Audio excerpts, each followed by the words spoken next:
கிரியாஸின் grand freedom sale 70% வரை தள்ளுபடி. கிரியாஸ்.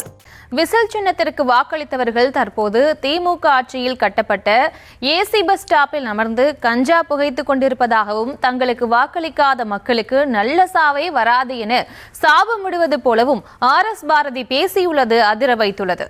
தாவேகாவிற்கு ஓட்டு போட்டவர்கள் தங்கள் தலையில் மண்ணை அள்ளி போட்டுக் கொள்ளட்டும் என RS பாரதி பேசியுள்ள நிலையில் திமுகவிற்கு அழிவு ஆரம்பமாகிவிட்டதாகவும் இவர்களுக்கு ஓட்டு போடாவிட்டால் சாக வேண்டுமா எனவும் பொதுமக்கள் கொந்தளித்துள்ளனர்.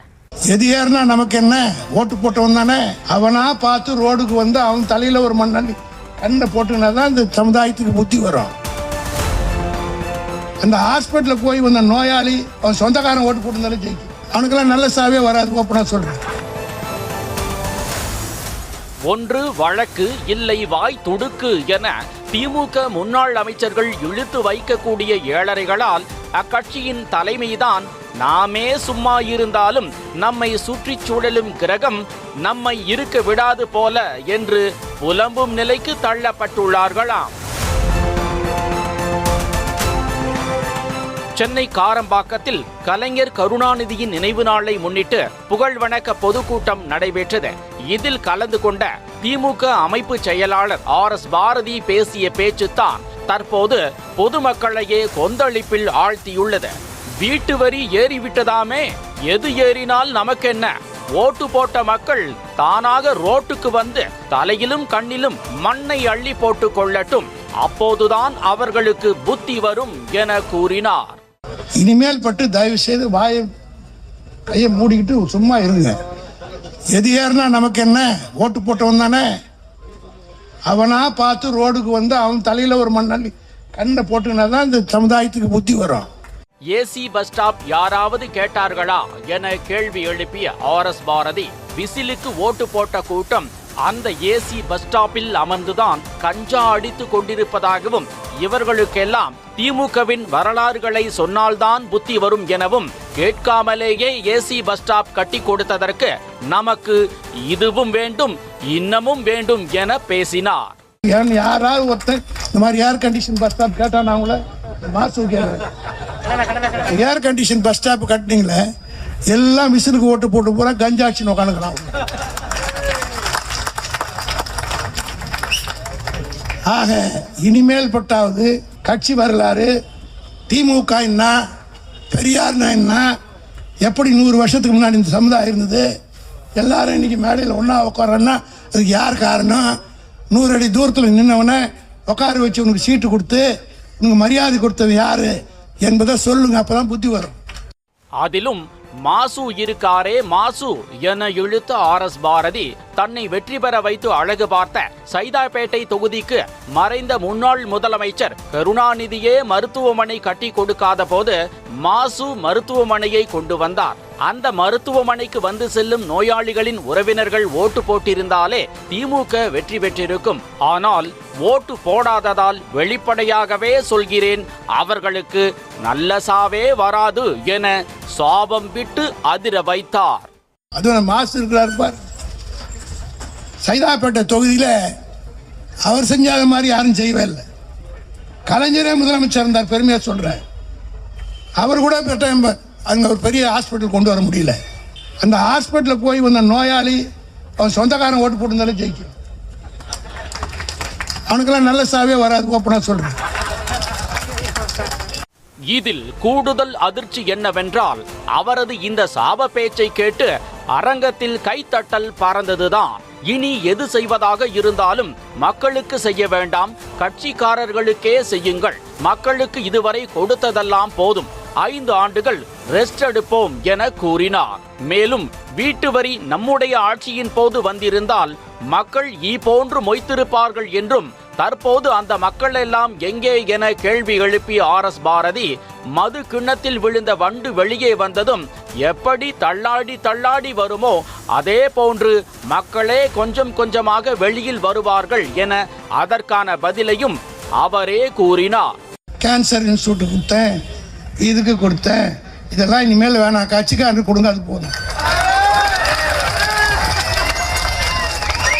கொடுத்ததெல்லாம் போதும். ஒரு 5 வருஷம் ரெஸ்ட் எடுப்போம். வீட்டு வரி 300 ரூபாய் கட்டினவனுக்கு 10,000 வந்திருக்கு. இதே நம்ம ஆட்சியில் வந்திருந்தா கணபதி சும்மா இருந்திருப்பாருங்க. நேராக சிஎம் கிட்ட போவார், தெருவிலே நடமாட முடியும். இவர் காரில் தான் போறாரு.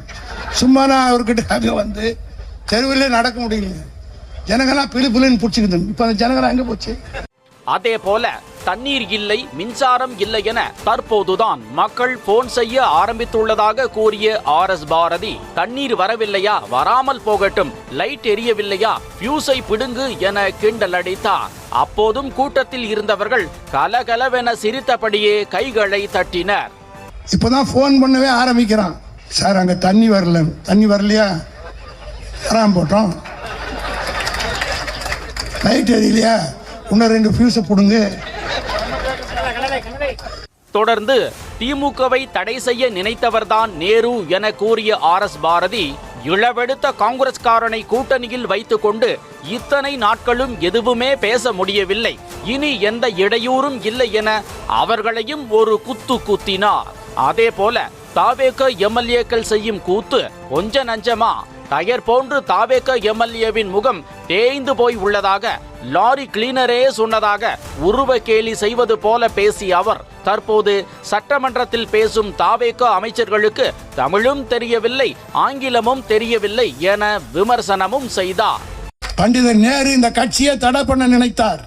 இனிமேல் நான் பிரிவினை நாடு கேட்டால் 7 வருடம் தண்டனை என்று திமுகவுக்காகவே சட்டத்தை கொண்டு வந்தவர் நேரு. ஒரு எம்எல்ஏ அடிக்கிற கூத்து கொஞ்சம் நஞ்சமா? ஒரு எம்எல்ஏ போய் லாரி டயரை செக் பண்றான், டயர் தேஞ்சு போயிடுச்சுன்றான். அந்த கிளீனர் நல்லா சார், அவன் மூஞ்சி குஞ்சு தான் சார் தேஞ்சு போய்க்குது, அதுக்கு நான் என்ன சார் பண்ணுவேன்? இறுதியாக இன்னும் 6 மாதத்தில் உள்ளாட்சி தேர்தல் வருவது உறுதி என்றும் நமக்கு வாக்களிக்க மக்கள் காத்து கொண்டிருப்பதாகவும் கூறிய அவர், அதில் நாம் வெற்றி பெறுவது உறுதி என்றார். அது எப்படி? மைக்கை பிடித்தது முதலே மக்களை ஒருமையில் பேசி வாய்க்கு வந்தபடி திட்டி சாபம் விட்டு கேலி கிண்டல் செய்த RS பாரதி கடைசியில் மக்கள் திமுகவிற்கு தான் வாக்களிக்க ஆர்வமாக இருப்பதாக எந்த நம்பிக்கையில் கூறுகிறார் என கேள்வி எழுப்பும் மக்கள், தங்களின் வரி பணத்தில்தான் அனைத்து நலத்திட்டங்களும் செய்திருக்க முடியும், அவர்களின் சொந்த பணத்திலா செய்திருக்க முடியும் என கொந்தளிக்கின்றனர்.